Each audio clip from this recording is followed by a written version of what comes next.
ɗum hollata o tedduɗo Allah subhanahu wa ta'ala wi teddengal wodani Allah e nulaaɗo ɓe mumma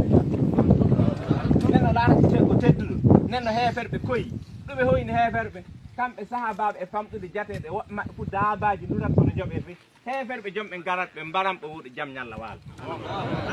hay alhamdulillahi anen noye goruɗen hannde in mbaran heeferɓe ngalten nde leɗɗe men ɗo ɗanoɗen in noddataki bilo ɗen kokkataki tan pour haala ngo fu wala nenno alhamdulillahi innoɗe sakiram neɗɗo fu jiɗɗo Allah yaafo ɗum fu himmire jihaade soobo e haɓaade hawri e heeferɓe fu hokka yonkim wallahi ñande ñalanima wara e mayka nenno alhamdulillahi annabijo sallllahu alih w sallam gorko goɗɗo wari e makko wi min mi yeehi ladde mi yii nokkure lobbere ɗo ladde woodi koyɗe ngala toon ndiyam no woodi toon cukku no woodi toon ɓiɓɓe leɗɗe gon toon nam yiɗi mi yaha toon jooɗomo rewa Allah faɗɗoma en tam yiya yimɓe fey sakko annaɓe tawi sakko ko humbit ɗum nulaaɗo fu ɗum nulaaɗo wi o ala tuhibbuna an yaghfira Allahu lakum wa yudkhilkum aljanna jelle on jiɗa Allah yaafa on watta on aljanna na o wi miɗen jiɗ o wi ukhzu fi sabilillah ore saabe Allah ɗum e rewtin ɗon man qatala fi sabilillahi fawakanaka wajabat lahu aljanna neɗɗo kaɓiɗo saabi Allah alqadar ɓiranne ɓennu naggina ngeeloɓe yejjo ɓira kadi ɗum tan kaɓiɗo saabi Allah ɗum aljanna wajibanake Allah tirtini aljanna nan alhamdulillah sakiraɓe annabijo sallallahu alaihi wasallam o lamdama ɗumen jihaadi o wi an tuqatila al kuffara idha laqitahum so hawri heefa ɗum kaɓana nan alhamdulillah sakiraɓe ɗo zunuba yaafete ɗo ɓural heɓete ɗo teddengal aduna heɓete ɗo sariya Allah ñiiɓata saabe wolde nde gonɗen e mum joni nan alhamdulillahi hakkude ɗo e to jaaten to so e palol naɗɗen so tampiri tampude ɗi jaata yaaden ɗomɗata ɗon ko illa so wona Allah subahanahu wa taala windana en baraji ma nan alhamdulillahi Allah subahanahu wa taala wi yalle anon gonɗin Allah tindinta on jaago mon hinon jukkugo nawona si yimɓe mbi way hon mumunen Allah fo kawridi min naam Allah tindini ko mumunen Allah fo mbi noon ɗum Allah wi ɗum won ɗume gonɗinon Allah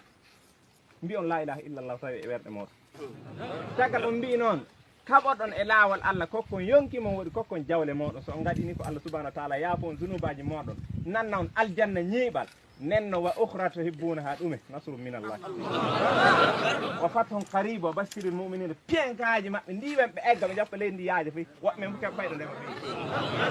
fi nenno pien heeferɓe ndilla e daaɗe men ɗe laaten ahraran lillahi e ndimɓe saabi Allah subahanahu wa taala fay goto maray en nenno annabijo sallallahu alih w sallam o wi e o nuli sahaba e makko ni Mus'ab ibn Umayr ko o nulata heeferɓe ƴami yalle ɗum e annabaji mon warde o wi minen min nulama faamin jaltide yimɓe e rewde e maccuɓe ɓe garta e rewde joom maccuɓe ɗum won rewde Allah subahanahu wa ta'ala nenno alhamdulillahi faamin jaltina yimɓe e ɓillade aduna min jaaraɓo faade ɓillitade aduna woodi e laakara fof nenno alhamdulillah sakiraɓe wolde jihaadi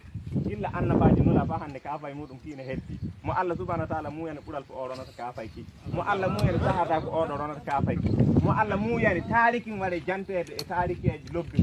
on ronata ka fay annabaji woɗɓe sahabaɓe mum alhamdulillah sakiraɓe Allah subahanahu wa ta'ala o heddanayi en ɗo majje feydi Allah subahanahu wa ta'ala en feydi neno so neɗɗo soninaki yeehi laakara fof hujja walana on to Allah feydi nen alhamdulillahi inan ɓuuri jihaade no keewi e Qur'an inan ɓuuri jihaade no keewi e hadis annabijo sallllahu alih wa sallam no jihaadi foti laatade o ɓuru no jihaadi foti forde heɓa taben ceddo ɗum waɗi Allah subahanahu wa ta'ala waɗi alamaji kewɗi gilla aduna gurnam nuna yimɓe fu jii ɗin ɗon alamaji gadi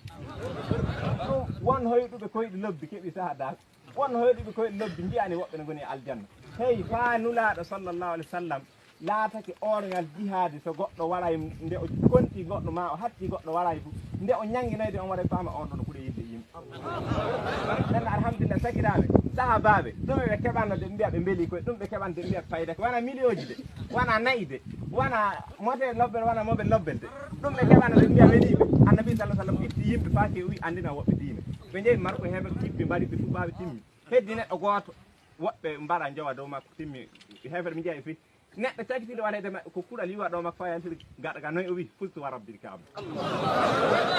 mi faydake mi hononake Allah subahanahu wa taala mi heeɓi fayda timmi nenno ɗum saaba faydatunake waɗede saabe Allah barminede saabe Allah haɓude e heeferɓe sino yeeƴata ko faaliɓe annabijo sallallah sallam o wi neɗɗo fof kawruɗo heeferɓe so o yeeƴaki sakkal huccita maɓɓe ɗo Allah subhanahu wa ta'ala ne jalana so Allah jalani neɗɗo tan ko wallahi nen alhamdulillahi sakiraɓe tinnoɗen gonɗanen Allah wallahi jeeɓe ɗabutuji kawlojen tin en gonɗani Allah en pelliti wadde takaddam wallahi amatta kulol majje ɓeydi alhamdulillahi Allah kam jeeyi kulol Allah kam jeeyi cuusa Allah kam jeeyi mayde kam jeeyi gurnam timmi ñalane ma waɗi a maaya fayti gonɗa toye Allah subhanahu wa ta'ala wi fayti gon on dow soroji ɓurɗi fotore so mayde waɗi tan o datta mayde nen alhamdulillahi tinnoɗen annioɗen anniya lobbo anniya ɗume wona mo jarra